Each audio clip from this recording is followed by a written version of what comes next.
এই 5 আগস্টে তার মধ্যে বিএনপির প্রায় 500 জন এবং বিএনপি পরিবারের পক্ষ থেকে এই জন্য আমরা বিএনপি এবং জনতা যারা আছে যারা মৃত্যুবরণ করেছেন শহীদ হয়েছেন তাদেরকে আমরা যত সামান্য সহযোগিতা এখন করছি যেহেতু আমাদের সরকার এখন নাই সম্পূর্ণই এটা তারেক রহমান সাহেবের নিজস্ব তহবিল থেকে নিজস্ব উদ্যোগে আমাদের পরিবারের মাধ্যমে বিএনপি পরিবারের মাধ্যমে এই সহযোগিতাগুলো দেওয়া হচ্ছে।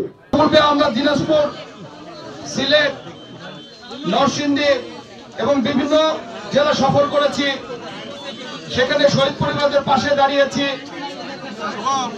আমরা সেই কর্মসূচির অংশ হিসাবে আজ এই শহীদ পরিবারের সংবাদ দিতে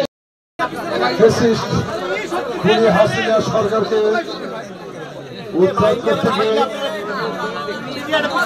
যে শহীদ হয়েছেন সেই শহীদ পরিবারের সামনে পাশে দাঁড়ানোর লক্ষ্যে আজকে যে আমরা বিএনপি পরিবারের পক্ষ থেকে এখানে উপস্থিত হয়েছেন সভাপতি, আমরা বিএনপি পরিবারের সভাপতি আমাদের বগুড়া কৃতি সন্তান আতিকুর রহমান রুমন উপস্থিত হয়েছেন। একটা পদ্মা সেতু, কিছু ফ্লাইওভার দেখিয়েছেন, আর এইটা করতে গিয়ে টাকা পাচার হয়েছে, ঋণের টাকা 17,60,000 কোটি টাকা পাচার হলো। এই টাকাগুলো কোথায়? এই টাকাগুলো তো আছে আওয়ামী লীগ, তাদের ব্যবসায়ী, তাদের যুবলীগ, তাদের ছাত্রলীগ, তাদের বিভিন্ন ব্যবসায়ী প্রতিষ্ঠান যারা আছে তাদের কাছে আছে। এই টাকাই খরচ হবে সন্ত্রাসের জন্য, এই টাকাই খরচ হবে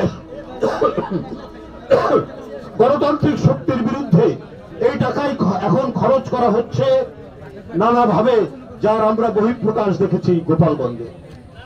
এই কারণেই শেখ হাসিনা বলছেন আমি কাছাকাছি আছি, মানে তার দুর্বৃত্ত নেতাকর্মীদেরকে উৎসাহিত করছেন।